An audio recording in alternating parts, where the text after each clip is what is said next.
हन्तम् नमो सिद्धाणं नमो आर्यरियाणं नमो वज्रायाणं नमो लोये सवसानम्। आज मैं करती हूँ मंगलाचरण, कल से फिर काश्मीरा बेन से शुरू करेंगे। मंगलमय मंगलकराय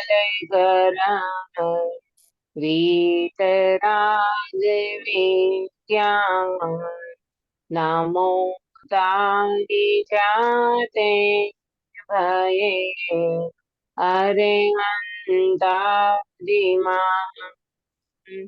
करी मंगल करी हो महा ग्रंथ करण को काज जाते मिले समाज सब पाते निज बदरा।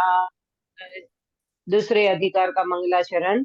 मिथ्या भावय भावते जो प्रगटे निज भाव सो जयवंतर हो सदा यह ही मोक्ष उपाय। सुबह मंगल प्रभात की मंगल बेला में हम मोक्ष मार्ग प्रकाशक जी शास्त्र का स्वाध्याय कर रहे हैं। आचार्य कल्प पंडित प्रवर टोडरमल जी साहिब की ये अलौकिक रचना है, जिन्होंने अपना पूरा मोक्ष मार्ग का प्रयास किया कि भव्य जीवों को किस तरह से ये मोक्ष मार्ग मिले और उनसे पहले ग्रहित मिथ्यात्व कैसे टले। अपने जीवन में ग्रहित और अग्रहित दोनों मिथ्यात्व जब टलते हैं तब मोक्ष मार्ग की शुरुआत होती है। पंडित साहब ने पहले अधिकार में पीठ बंध नाम रखा था कि वो जैसे रीढ़ की हड्डी, ये अगर अपनी बराबर हो तो ही अपना बॉडी इसके ऊपर टिकता है। अगर रीढ़ की हड्डी में कोई प्रॉब्लम हो तो अपना बॉडी बैलेंस नहीं कर पाता। इसी तरह से ये पहला अधिकार पीठ बंध, मैंने पहले अधिकार फाउंडेशन है, पहला अधिकार नींव के समान है। जैसे नींव मजबूत हो तो पूरी बिल्डिंग इसके ऊपर टिक सकती है। इसी तरह से पंच परमेष्टि भगवान का स्वरूप, वक्ता का स्वरूप, श्रोता का स्वरूप, मोक्ष मार्ग की परंपरा, असत्य पद, सत्य पद का, सारी की सारी बातें इनने वांचने सुनने योग्य शास्त्र, यानी अपनी पूरी भूमिका पंडित साहब ने इसमें तैयार कर दी है। कैसा पात्र जीव होना चाहिए शास्त्र सुनने के लिए, शास्त्र समझाने के लिए, यानी वक्ता और श्रोता। हर प्रकार से कौन से शास्त्र पढ़ना चाहिए, कौन से शास्त्र नहीं पढ़ना चाहिए, ये सारी बातें पंडित साहब ने अपने को प्रथम अधिकार में समझाई है। अब अपन आज दूसरा अधिकार शुरू करते हैं। कल हमने क्विज के माध्यम से भी बहुत कुछ इसमें क्लियर क्लियर हुआ है आप लोगों का भी, और अच्छी तरह से आप लोगों ने इसमें अपना योगदान दिया, ताकि आप लोगों का भी ज्ञान निर्मल और विशुद्ध बनता जाएगा। कोई भी चीज अपनी धारणा ज्ञान में रह जाती है काश्मीरा बेन, तो वो हमेशा के लिए अपने को याद आती है और ख्याल में रहता है ना। जी दीदी। हाँ, अब आज अपन दूसरा अधिकार शुरू करते हैं। संसार अवस्था का स्वरूप। पंडित साहब यहाँ इसमें संसार अवस्था का स्वरूप बताएंगे, और देखना किस तरह से पंडित साहब इसमें एक एक चीज को इतनी, ये दूसरा अधिकार बहुत ही कहना चाहिए कि बहुत ही इम्पोर्टेंट है। दूसरा है, चौथा है, सातवां है। वैसे तो पूरा मोक्ष मार्ग प्रकाशक जी शास्त्र, परंतु ये शास्त्र में माने ये अधिकार में से अपने को थोड़ी एकाग्रता और सूक्ष्मता से बातें समझने को मिलेगी। कैसे हम आज तक कर्म का स्वरूप किस तरह से समझते हैं, कर्म कब से लगे हुए हैं, कर्म क्या क्या स्वरूप है। कोई व्यक्ति कर्म को मानता ही नहीं है, तो पंडित साहब ने इसमें बहुत सारी डिटेल से चर्चा की है। अपन आज इसकी चर्चा को शुरू करते हैं। आप शास्त्र जी निकाला होगा, पेज नंबर 21, पेज नंबर मेरे में है 21, है ना। दूसरा अधिकार संसार अवस्था का स्वरूप। आप एक एक चीज को नोट करना जो मैं बताऊंगी। पहले अधिकार का नाम दिया है संसार अवस्था का स्वरूप। तो संसार क्या है और अवस्था क्या है, इन दोनों शब्दों को समझेंगे। संसार यानी क्या, नोट करना। संसार यानी क्या, तो कहते हैं आत्मा आत्मा का स्वरूप से च्युत हो जाने को संसार कहते हैं। क्या बोला, आत्मा का स्वरूप से च्युत हो जाना, है ना, इसका नाम है संसार। कल हमने बताई थी गृहस्थ और गृहस्थी। मात्र बाल बच्चे को गृहस्थ कह देते हैं, वो तो एक बहुत उपचार की बात है। इसी तरह संसार माने घर गृहस्थी, वो तो बहुत स्थूल बात है। परंतु संसार वास्तविक स्वरूप क्या है संसार का, तो बोले कि आत्मा का स्वरूप से च्युत हो जाना, इसका नाम है संसार। क्या बोला काश्मीरा दीदी ने? चू के आत्मा का स्वरूप से च्युत हो जाना, अपने आत्मा को भूल जाते हैं ना, इसका नाम संसार है। आपण वो लास्ट में क आए के त आए? च्यूत आत्मा चूत के चूत, हाँ। क आएगा। च्युत च्युत हो जाना माने स्वरूप से च्युत हो जाना, यानी भूल जाना, है ना। आत्मा का स्वरूप से च्युत हो जाना यानी स्वरूप को भूल जाना, इसका नाम है संसार। बोलो, अब 24 घंटे में अपने को आत्मा याद आती है कि नहीं? अपन आत्मा को याद कर पाते हैं? अपन याद करने की बात तो बहुत ही मतलब स्थूल बात है। अरे आत्मा ही हूं मैं 24 घंटा मेरे स्वभाव से कभी बाहर गया ही नहीं हूँ। परंतु पंडित साहब बताया यहाँ पर संसार किसको कहते हैं, जो जीव अपने स्वरूप से च्युत हो जाए उसका नाम संसार है। ये बाल बच्चा घर गृहस्थी, ये संसार तो बहुत स्थूल बात है, ये तो पर द्रव्य है। वो पर द्रव्य कोई अपने को दुखी नहीं करते और न पर द्रव्य अपने को सुखी करते हैं। पर द्रव्य न सुख का कारण है और पर द्रव्य न दुख का कारण है। तो फिर सुख दुख का कारण कौन है? तो सुख दुख का कारण तो जीव का अज्ञान कहो, मिथ्यात्व कहो, विपरीतता कहो, ये सुख दुख का कारण है। और अस्थि से कहे तो अपने स्वरूप से च्युत हो जाना, अपने भगवान आत्मा को भूल जाना, ये वास्तव में संसार है। बराबर। तो संसार की परिभाषा समझे। अब अपन अवस्था का स्वरूप समझे। माने अवस्था माने क्या? अवस्था माने कर्म बंधन सहित जीव की अवस्था को अवस्था कहते हैं। कर्म बंधन सहित जीव की अवस्था, ये अधिकार है ना, ये कर्म बंधन की बातें चलेगी। इस अधिकार के अकॉर्डिंग अपन परिभाषा बनाई है पंडित साहब ने कि कर्म बंधन सहित जीव की अवस्था को अवस्था कहते हैं। बराबर। कर्म बंधन सहित जीव की अवस्था को अवस्था कहते हैं। ये है संसार अवस्था का स्वरूप। तो क्या क्या मीनिंग निकला इसका कि जीव जब अपने स्वरूप से च्युत हो जाता है और कर्म बंधन सहित जीव की अवस्था जो होती है, इनका स्वरूप दूसरे अधिकार में पंडित साहब बताएंगे। बराबर। ये हेडिंग का मैंने मीनिंग कर दिया। अब अपन दोहा पढ़ के इसका मीनिंग करेंगे। मिथ्या भावय भावते जो प्रगटे निज भाव, सो जयवंतर हो सदा, यह ही मोक्ष उपाय। देखो, मिथ्या भाव अभावते, मिथ्या भाव माने मिथ्या दर्शन, मिथ्या ज्ञान और मिथ्या चारित्र, इन तीनों को कहते हैं मिथ्या भाव, है ना। आप इसका अर्थ भी समझ लेना। मिथ्या भाव माने मिथ्या दर्शन, मिथ्या ज्ञान और मिथ्या चारित्र, इनके अभाव थे। इनका जब अभाव होता है तो जो प्रगति निज भाव, तो उससे क्या होगा कि प्रगट होगा। क्या प्रगट होगा? निज भाव। निज भाव माने रत्नत्रय।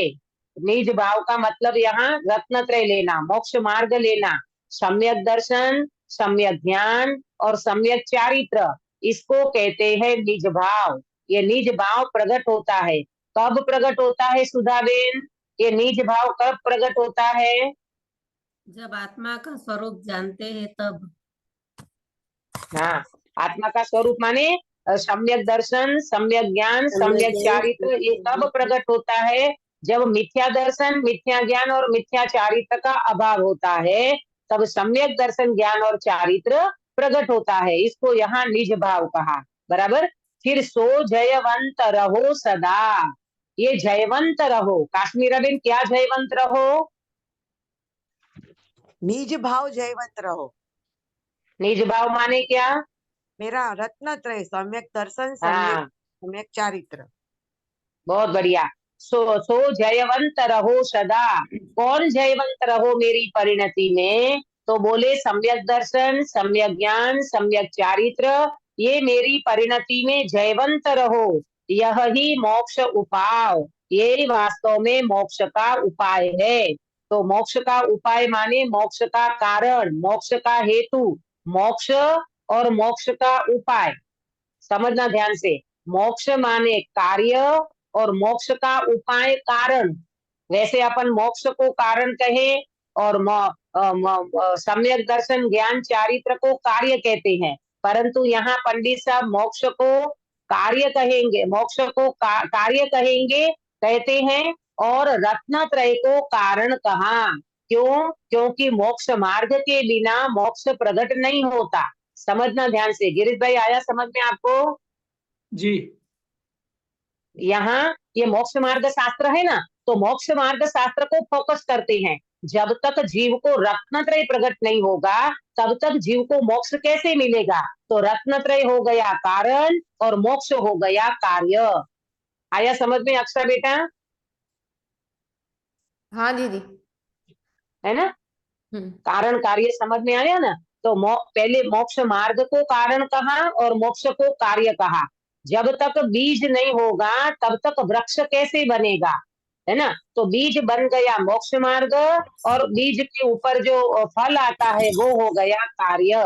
है ना? कारण कार्य की बात करी। तो सो जयवंत रहो सदा, ऐसे रत्नत्रय हमारी परिणति में, सबकी परिणति में जयवंत रहो। यह ही मोक्ष उपाय, यही वास्तव में मोक्ष का उपाय है, यानी रत्नत्रय ही मोक्ष का उपाय है। बराबर।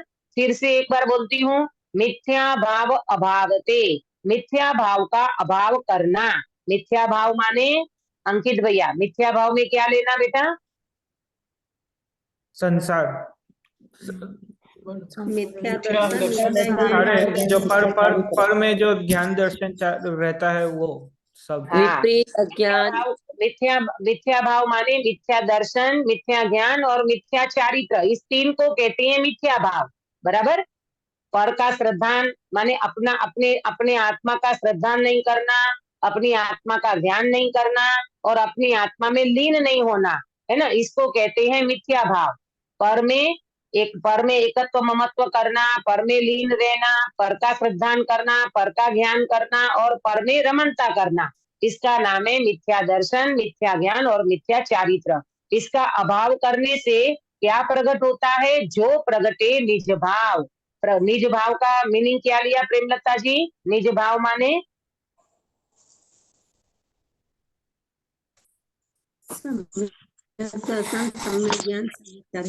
हाँ, सम्यक दर्शन, सम्यक ज्ञान और सम्यक चारित्र को निज भाव कहा। बराबर। अब जो निज भाव प्रकट हुआ, अब जो रत्नत्रय प्रकट हुआ, वो कहाँ जयवंत रहे? हमारी परिणति में जयवंत रहे। यह ही मोक्ष उपाय, ये रत्नत्रय ही वास्तव में मोक्ष का कारण है, मोक्ष का उपाय है। उपाय माने उपाय। बराबर। तो रत्नत्रय हो गया कारण और मोक्ष हो गया कार्य। ये मैंने इस दोहे का, मंगलाचरण का मैंने अर्थ कर दिया। अब अपन आगे बढ़ेंगे। इसमें 9 पॉइंट की चर्चा जो मैंने आपको व्हाट्सएप पे भेजी थी, वो एक बार आप लोग निकाल लीजिए। 9 पॉइंट की चर्चा होने वाली है इसमें। ये दूसरे अधिकार में 9 बिंदु के माध्यम से हम चर्चा करेंगे। किसने नोट किया है 9 पॉइंट? दीदी, मोक्ष को कारण कब किया था हम लोग ने? जब नहीं, मोक्ष को यहाँ पर मोक्ष को कार्य कहते हैं। और वैसे अपन कहते हैं ना, वैसे अपन ये कहते हैं कि भाई मोक्ष तो हमारा मोक्ष कार्य मतलब मोक्ष पूर्ण है, तो पूर्ण कार्य प्रकट होता है। मोक्ष को कारण कारण नहीं कहना, मोक्ष को कार्य कहा और रत्नत्रय को कारण कहा यहाँ पर। नहीं, नॉर्मली हम लोग मोक्ष को कारण कहते हैं ना, पहले जब भी मोक्ष बात को करते थे हाँ, तभी। मोक्ष को देखो, मोक्ष को ये कह रहे हैं यहाँ पर पंडित साहब, ये कह रहे हैं कि यहाँ रत्नत्रय को कारण कहेंगे। सम्यक दर्शन ज्ञान चारित्र कारण बनेगा और मोक्ष कार्य होगा। कारण से कार्य की प्राप्ति होगी। जब तक रत्नत्रय नहीं होगा तो मोक्ष रूपी कार्य प्रकट कैसे होगा, इसलिए इसको कारण कहा। प्रकट करने की अपेक्षा से इसको कारण कहा। ख्याल में आया? बराबर। अब अपन 9 पॉइंट की चर्चा करेंगे, मतलब 9 पॉइंट पहले एक बार लक्ष्य में ले लो कि कौन से 9 पॉइंट की चर्चा होने वाली है ये दूसरे अधिकार में। किसी ने नोट किया है? सुनीता जी।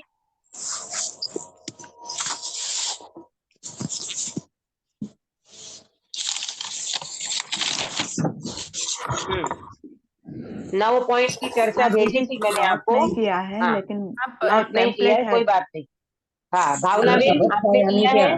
भावना बेन यानी क्या? लेकिन है कर्म रोग का कर्म निदान, रूपी रोग का कर्म निदान। का संबंध, कर्म का नहीं संबंध दीदी, हाँ, अनादि देखो। से। नहीं किया दीदी, समझ में नहीं आया।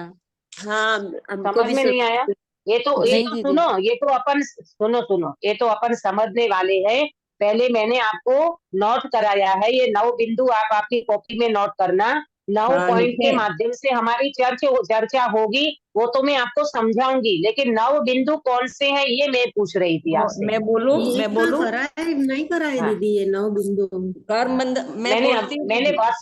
व्हाट्सएप पे भेजा था मैंने। हाँ, 2 दिन वो दूसरा पहले भेजा बिंदु था। है मैं तो उसको बोलती हूँ, मैं हाँ बोलती हूँ। हाँ, बोलो।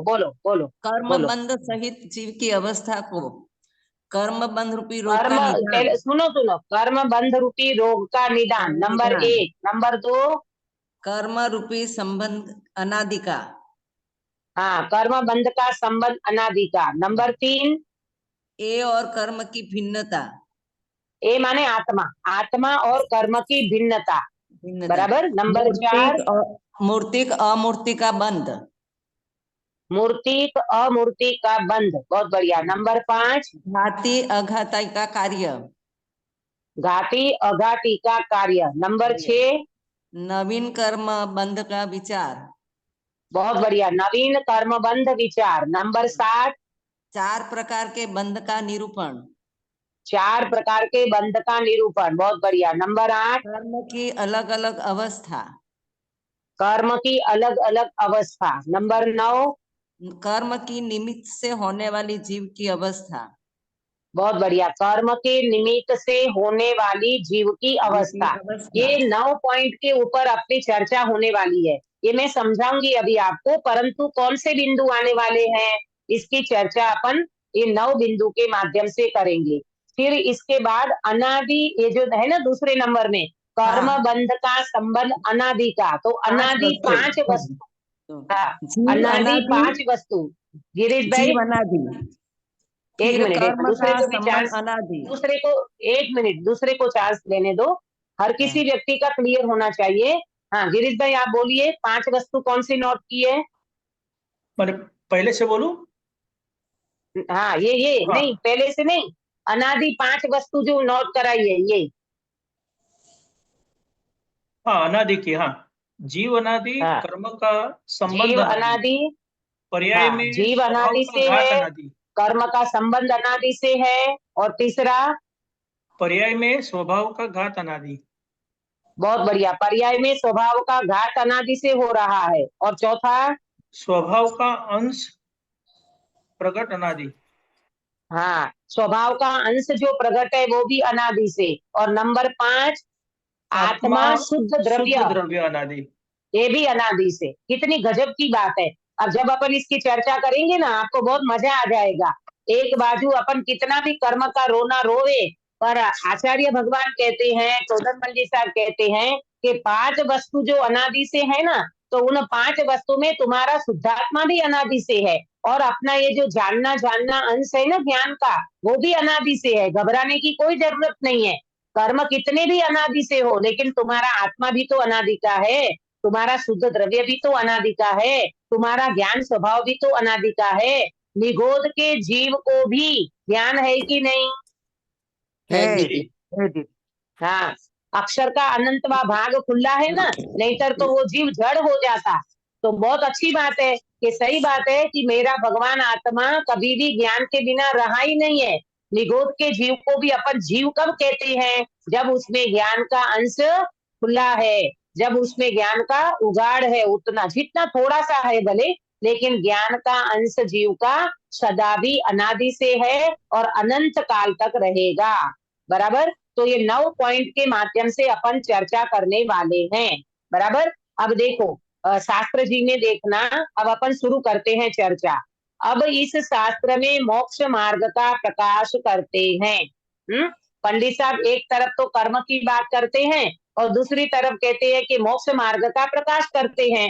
भाई, मोक्ष मार्ग का प्रकाश करने का मतलब ये है कि ये अपने को बताएंगे कि कैसे कर्म बंधन हुआ, कैसे तुम्हारा संसार खड़ा हुआ, कैसे तुम इन कर्म के बंधनों में कैसे तुमने मोह राग द्वेष किया और कैसे तुम्हारे ये कर्म की सारी प्रॉपर्टी खड़ी हो गई। कर्म की प्रॉपर्टी क्या मतलब? ये कर्म का स्वरूप कैसे खड़ा हो गया, ये सारी बातें पंडित साहब बताएंगे। उनको तो मोक्ष मार्ग बताना है, पर मोक्ष मार्ग में आड़े आने वाले जो बाधक तत्व हैं उसका भी ज्ञान कराएंगे। बराबर। तो देखो, वहां बंधन से छूटने का नाम मोक्ष है। वहां माने कहाँ? मिथ्यात्व काश्मीरा में, बेन? अपने जीव में मिथ्यात्व में। हाँ, जो मिथ्यात्व चल रहा है वहां बंधन से छूटने का नाम मोक्ष है। तो जो मिथ्यात्व चल रहा है वहां से छूटना, वहां बंधन से छूटने का नाम मोक्ष है। तो जब जीव बंधन से छूटता है तब मोक्ष मिलता है। वहां माने जो मिथ्यात्व चल रहा है और जिसमें रत्नत्रय प्रकट करना है, ऐसी तुम्हारी जो संसार की अवस्था चल रही है, उन अवस्था में आपको संसार बंधन से जब छूटोगे तब मोक्ष प्राप्त होगा। वहां बंधन से छूटने का नाम मोक्ष है। वहां माने संसार अवस्था में जब बंधन से जीव छूटता है तब जीव को मोक्ष की प्राप्ति होती है। इस आत्मा को कर्म का बंधन है और उस बंधन से आत्मा दुखी हो रहा है। अब बताओ, इस आत्मा को कर्म का बंधन है। आपको कर्म दिखता है क्या? कर्म दिखते हैं नहीं। आपको अंकित भैया? नहीं दीदी। नहीं दिखते। नहीं दिखते हैं। तो फिर नहीं कर्म का दिखते। बंधन महसूस करते हो? कर्म का बंधन महसूस करते हो? हाँ, वो भी नहीं नहीं, करते जब उदय में आता है तभी। हाँ, आप ये कहोगे दीदी वैसे तो देखो सही बात ये है कि कर्म दिखते नहीं है। कर्म तो बहुत सूक्ष्म है ना, कर्म दिखते नहीं है। और दूसरी बात, अपने को बंधन भी महसूस नहीं होता। देखो अभी मोह का बंधन है, लेकिन बंधन कहाँ दिखाई देता है? मोह का बंधन किरण बेन दिखाई देता है? मोह का बंधन के महसूस करते हो? महसूस करते दीदी। है ना। कर्म दिखते ही मोह का रहते। बंधन माने, मोह का बंधन माने द्रव्य कर्म का बंधन दिखाई नहीं देता, परंतु जीव उस बंधन को महसूस करता है। जैसे एक लौकिक दृष्टांत से अगर बात करें ना, तो गाय को रस्सी का बंधन है, पोपट को पिंजरे का बंधन है ना, किसी को सांकड़ का बंधन है, किसी को झेल का बंधन है। तो वो स्थूल बंधन तो अपने को दिखाई देता है, परंतु कर्मों का बंधन, मोह राग द्वेष का बंधन ये जीव को दिखाई नहीं देता। परंतु कर्म का उदय आता है तब उसको महसूस करता है। और मोह राग द्वेष तो 24 घंटा ये जीव महसूस करता रहता है कि वास्तव में ये मोह राग द्वेष का बंधन सबसे बड़ा बंधन है और जिससे ये द्रव्य कर्मों का बंधन भी बांधता है जीव को। आया समझ में? पहले अपने को बंधन समझ में आना चाहिए। एक दोहा आता है, बंधे को बंधा मिले कैसे दिए छुड़ाए, संगत कीजे निर्बंध की पल में दिए छुड़ाए। आया समझ में? बंधे को बंधा मिले, एक व्यक्ति बंधन में था और दूसरा व्यक्ति भी बंधन वाला मिला, तो बंधन वाला व्यक्ति बंधन में से छुड़ा सकता है क्या? दो बंधन वाला नहीं। नहीं। नहीं ना। एक भी बंधन में और दूसरा व्यक्ति बंधन में, एक जेल में बंद है, दूसरा व्यक्ति भी जेल में बंद है। अब वो एक दूसरे को बात करे कि मुझे जेल से छूटना है, और वो कहे तू मुझे छुड़ा दे, और वो कहे तू मुझे छुड़ा दे, ऐसे नहीं छूटेगा। बंधे को बंधा मिले, कैसे दिए छुड़ाए, संगत कीजिए निर्बंध की। किसकी संगत करना? निर्बंध जो किए। छूटे हुए हैं। हाँ, जो छूटे हुए हैं, जो मुक्त हुए हैं, पंच परमेष्ठी भगवान और अपनी आत्मा। अपनी आत्मा भी वास्तव में बंधन से मुक्त है। स्वभाव देखो ना तो अपना बंधन से मुक्त है। ये तो स्वभाव क्या पता नहीं है, इसलिए बंधन है। अगर शुद्धात्मा का पता चल जाए तो जीव अभी मुक्त है, कर्म बंधन से बंधा नहीं है। ये दृष्टि की बात है, ये द्रव्य दृष्टि की बात है। और यहाँ पर टोडरमल जी साहब अपने को महसूस कराएंगे कि तुम कर्म बंधन से बंधे हो। तो देखो ना, संसार अवस्था, अवस्था माने पर्याय। गिरीश भाई, ये पर्याय की बात है ना? ये पर्याय का निरूपण कर रहे हैं, द्रव्य की बात नहीं है। दृष्टि वाले भगवान आत्मा की बात नहीं है। भगवान आत्मा तो सदा मुक्त है, भगवान आत्मा तो सदा मुक्त है, उसकी बात नहीं है। पर्याय में जो बंधन है, वो बंधन कैसे छूटेगा, वो बंधन को पहले महसूस करो। वो बंधन में पहले आपको दुख लगना चाहिए, तब जाकर के जीव मोक्ष की प्राप्ति कर सकेगा। तो बराबर आत्मा को कर्म का बंधन है। तो कौन से कर्म के बंधन की बात है? द्रव्य कर्म, ज्ञानावरणीय आदि 8 कर्म है ना, वो द्रव्य कर्म। और फिर वो द्रव्य कर्म बंधते कैसे हैं? तो बोले भाव कर्म से। भाव कर्म माने क्या? जीव के राग द्वेष वाले भाव और जो राग परिणाम द्वेष। हाँ, होते हैं। मोह राग द्वेष के परिणाम को भाव कर्म कहते हैं, है ना? तो यहाँ तो द्रव्य कर्म की बात आएगी अधिकांश, परंतु ये द्रव्य कर्म भाव कर्म के बिना नहीं बंधता है, ये बात को ख्याल में रखना। तो देखो, और उस बंधन से आत्मा दुखी हो रहा है। अपन महसूस करते हैं 24 घंटा में दुखी हो रहा हूँ।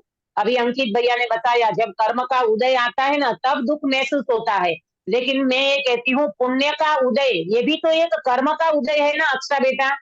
पुण्य का उदय, अभी आप दोनों का पुण्य का उदय चल रहा है सपोज, तो आपको ये पुण्य का उदय, ये पुण्य के उदय में आप दुखी हो रहे हो कि सुखी अक्षा बेटा? सुखी हो रहे हैं दीदी। है ना? तो ये अपनी भ्रांति है बेटा।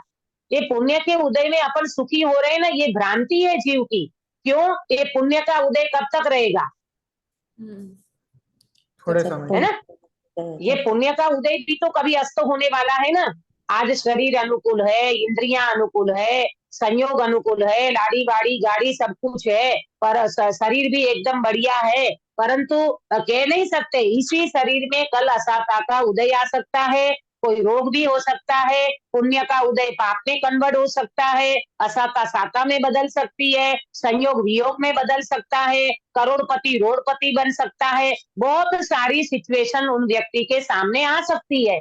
तो इसीलिए अपने को यहाँ कहते हैं कि ये पुण्य का उदय भी मुझे दुखी, इन पुण्य के उदय में भी मैं सुखी नहीं हूँ, क्योंकि वो भी कर्म का उदय है। पुण्य कौन सा कर्म है?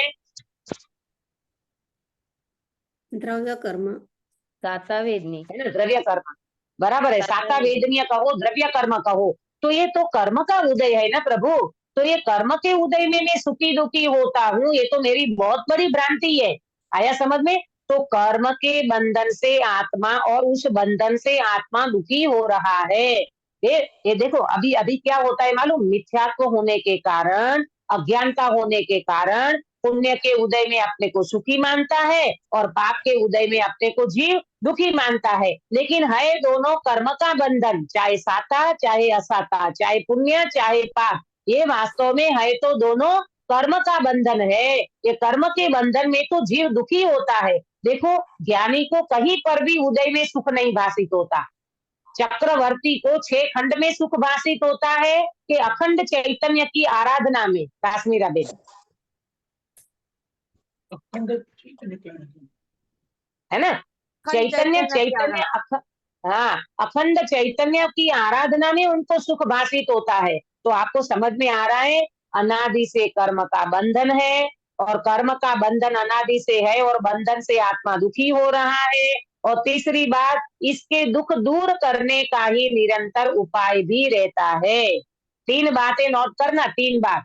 पहली बात, कर्म का बंधन है। दूसरी बात, उन कर्म बंधन से जीव दुखी हो रहा है।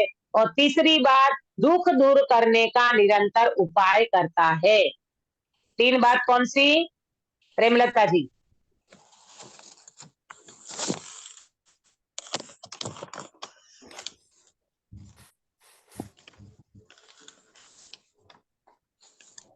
दीदी वापस रिपीट कीजिए ना। हाँ देखो, पहली बात ये है कि आत्मा कर्म से बंधा हुआ है। आत्मा कर्म से बंधा है। फिर नंबर 2, बंधन से दुखी है।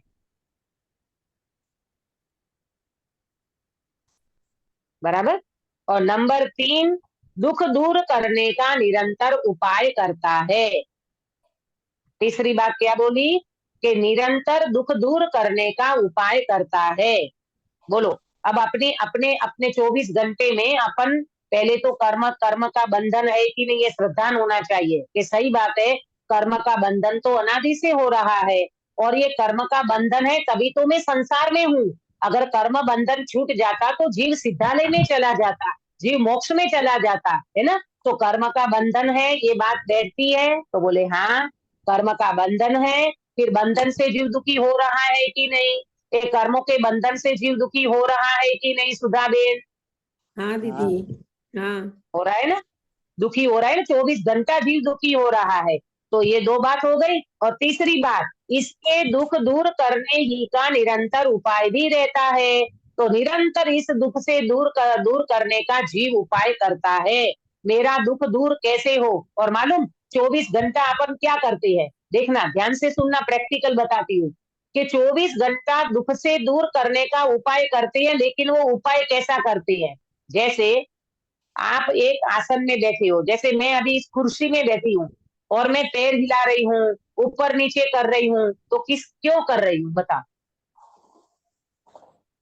ये शरीर की अवस्था, सुखी उसपे होने भी के लिए। थकान लगती है हाँ, इसलिए। सुखी होने के लिए। बहुत जवाब अच्छा दिया कि ये सब सुखी होने के लिए कर रहे हैं, है ना। अपन अपन अपन कुर्सी में बैठे हैं, फिर अपन पैर इधर उधर करते हैं, तो क्यों अकड़ जाते हैं, तो फिर पैर को बदलते हैं, है ना। जो भी कार्य करते हैं वो हम वास्तव में सुखी होने के लिए करते हैं। अब ध्यान से सुनना, मैं आपको क्या पॉइंट बताने वाली हूँ कि ये जो अपन प्रयास कर रहे हैं ना, ये सारा प्रयास हम सुखी होने के लिए करते हैं। कौन सा प्रयास? शरीर में हम कुछ भी करते हैं, है ना, बिजनेस करते हैं, व्यापार करने जाता है व्यक्ति, पैसा कमाता है, क्यों करता है?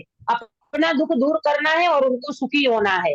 परंतु वास्तव में देखा जाए, पंडित साहब यहाँ अगली लाइन को पढ़ो, परंतु कह करके पंडित साहब ने बहुत बड़ी बात कर दी। परंतु सच्चा उपाय प्राप्त किए बिना दुख दूर नहीं होता। ये मैंने पैर को इधर उधर किया तो क्या इससे मेरा सच्चा उपाय है सुखी होने का?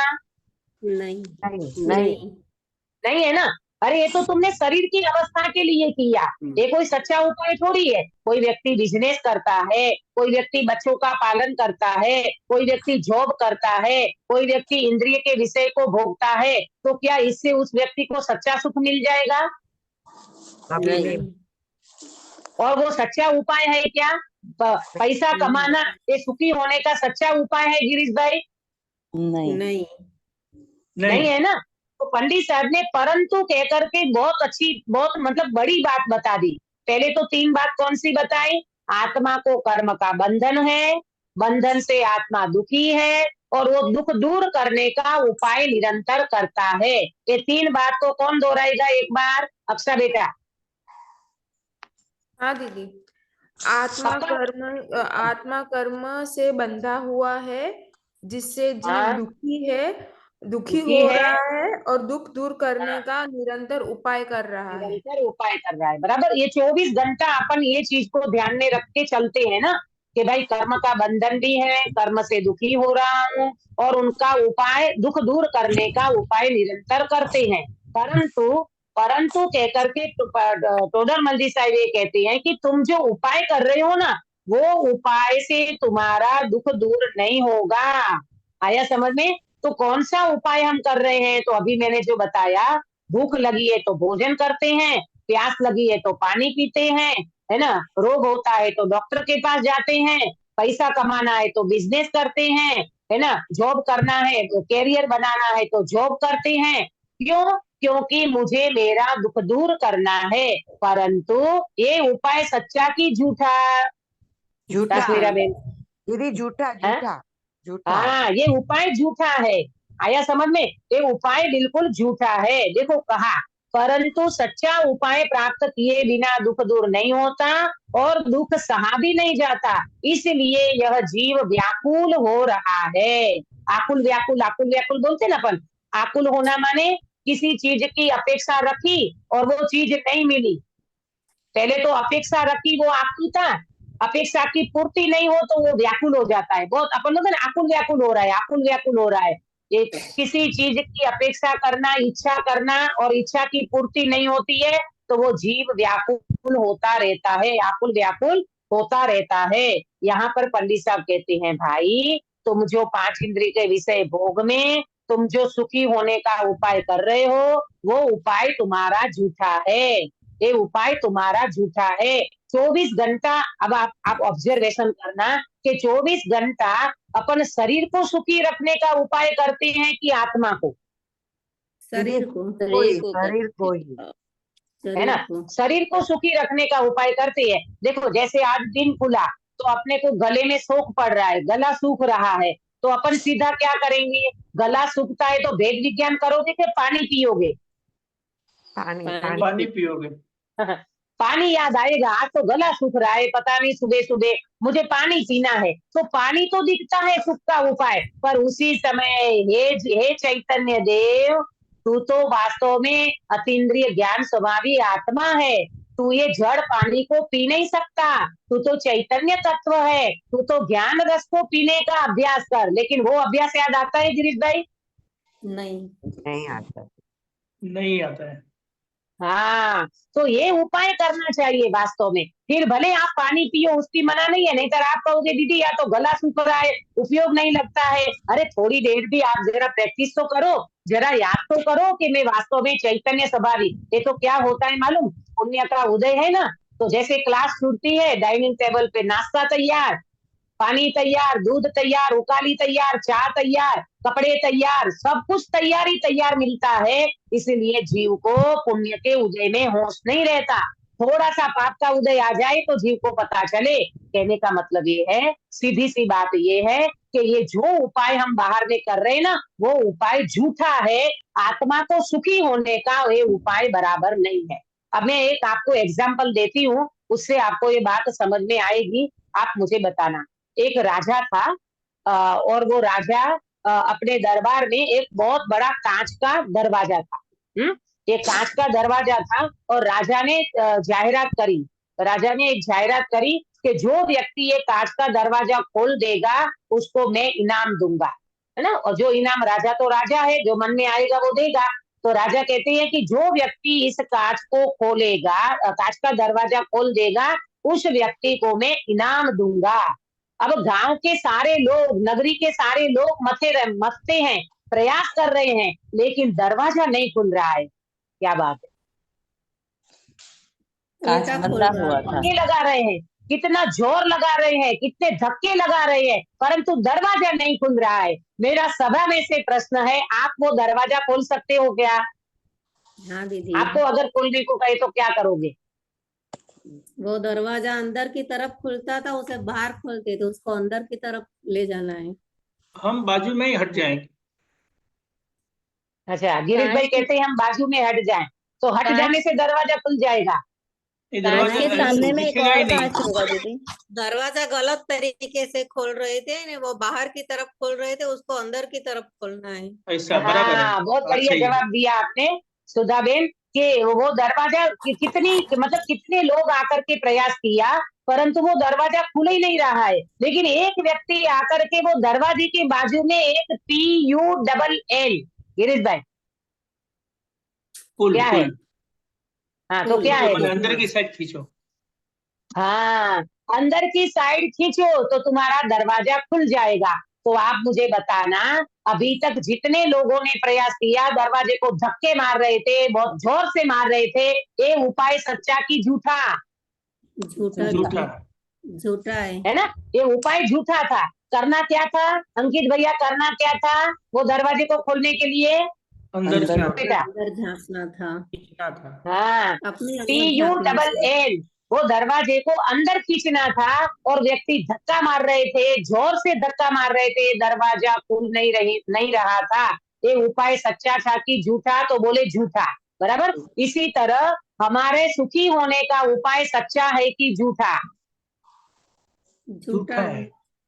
झूठा है। अगर हम शरीर को लेकर के, संयोग को लेकर के, निमित्तों को लेकर के, उदयों को लेकर के अगर हम कोई भी उपाय करते हैं आत्मा को भूल करके, तो ये सारे के सारे उपाय झूठा है और उससे दुख दूर नहीं होगा और तुमसे दुख सहा भी नहीं जाता। बताओ कहाँ अपन सहन कर पाते हैं? जरा प्रतिकूलता आती है तो अपन रोने लगते हैं, जरा शरीर में कुछ तकलीफ होने लगती है तो अपन आकुल व्याकुल हो जाते हैं। तो पंडित साहब यहाँ पर ये कह रहे हैं कि भाई तुम पहले सच्चा उपाय विचार करो, तुम बंधन में बंधे हो, तुम दुखी हो रहे हो, दुख दूर करने का उपाय तो कर रहे हो, परंतु तुम सच्चे उपाय करोगे तो ही तुम सुखी होगे। मिथ्या उपाय करने से, झूठा उपाय करने से तुम्हारा दुख दूर नहीं होगा।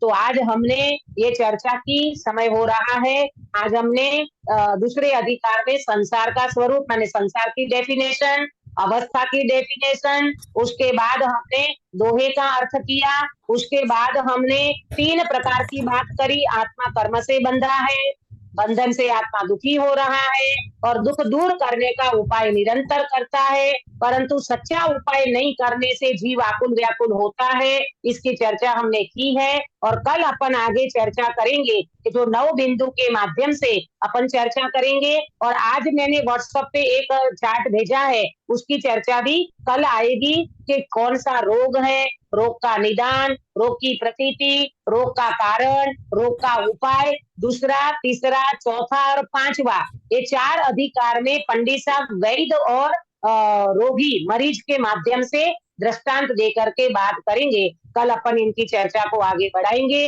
हम सभी कर्म बंधन को समझें, कुछ ऐसा न मान ले कि दुनिया में कर्म नाम की कोई चीज ही नहीं है, वो तो बिल्कुल नास्तिक है। जिसको न आत्मा का श्रद्धान, न कर्मों का श्रद्धान, न नरक स्वर्ग का श्रद्धान, वो व्यक्ति तो वास्तव में क्या जिनवाणी सुनेगा, क्या भगवंतों का श्रद्धान करेगा। परंतु हम अगर ये मानते हैं कि जगत में कर्म भी, अरे दुनिया में कर्म है और कर्म हमारे आत्मा के इधर लगे हुए हैं, हम कर्म के बंधन से बंधे हुए हैं, जब बंधन महसूस करते हैं तो छूटने का उपाय जरूर करेंगे। हम सम्यक उपाय करें, पंडित साहब इसमें आगे और बताने वाले हैं। इस हिसाब से हम मोक्ष मार्ग में आगे बढ़े, हम कर्मों के उदय में भी इतने गाफिल न हो जाएं, इतने क्या बोलते, इतने प्रमादी न हो जाएं कि कर्म का उदय आ गया और हम रोने बैठ जाएं। ऐसा नहीं, हम सावधान रहें। निरंतर हमारा ज्ञान का उदय चल रहा है, हमारा ज्ञान का अंश जानना निरंतर चल रहा है। उस स्वभाव को देखें, उस ज्ञान को देखें, वो त्रिकालीध्रुव भगवान आत्मा वहां मौजूद है, उसको देखें तो जरूर हमारा ये कर्म बंधन से मुक्त होने का ये उपाय हमारा सफल होगा। हम सभी ऐसे कर्मों के सामने हमारा ज्ञान स्वभाव जो है, उस स्वभाव के अंश को जो प्रकट है उसका वेदन करें, जानने का वेदन करें, ज्ञान का वेदन करें। और ज्ञान वास्तव में ऐसा निर्दोष है जो निरंतर अपने को जानना प्रकट है और उस जानने में आनंद आ रहा है। इस तरह का अपन प्रैक्टिकल अभ्यास करके मोक्ष मार्ग को प्रशस्त करें। इस मंगल भावना के साथ बात को विराम देती हूँ। निज निधि निज में बताई यह अनंत उपकार है, इसके लिए जिनवानी माँ को वंदना सतबार है, वंदना सतबार है। किरण बेन कायो सर्ग कराइए। जी दीदी। नमो अरियंताणम नमो सिद्धाणम नमो आयर्याणम नमो वज्रणम नमो लोवे सवसावणम नमो अरियंताणम नमो सिद्धाणम नमो आयर्याणम नमो वज्रणम नमो लोवे सवसावणम नमो अरियंताणम नमो सिद्धाणम नमो आयर्याणम नमो वज्रणम नमो लोवे सवसावणम नमो अरियंताणम नमो सिद्धाणम नमो आयर्याणम नमो वज्रणम नमो लोवे सवसावणम नमो अरियंताणम नमो सिद्धाणम नमो आयर्याणम नमो वज्रणम नमो लोवे सवसावणम नमो अरियंताणम नमो सिद्धाणम नमो आयर्याणम नमो वज्रणम नमो लोवे सवसावणम नमो अरियंताणम नमो सिद्धाणम नमो आयर्याणम नमो वज्रणम सवसावणम नमो अरियंताणम नमो सिद्धाणम नमो आयर्याणम नमो वज्रणम नमो लोवे सवसावणम नमो अरियंताणम नमो सिद्धाणम नमो आयर्याणम नमो वज्रणम नमो लोवे सवसावणम ऐसो पंचनमुकारो सव पावप्रांशनो मंगलानम च सव्वेसिम परमं हवै मंगलम। बोलो अंतर्मुख मुद्राधारी सर्वजिनेन्द्र भगवान की जय हो। नित्य बोधिनी द्वादशांग जिनवाणी माता की जय हो। नीलकंठ 9 करोड़ सर्वे वितरागी महामुनि राजों की जय हो। परम अहिंसामय वितरागी जैन धर्म की जय हो। कल काश्मीरा में दूसरे अधिकार का जो मंगलाचरण है वो आपको करना है। जी दीदी। हाँ।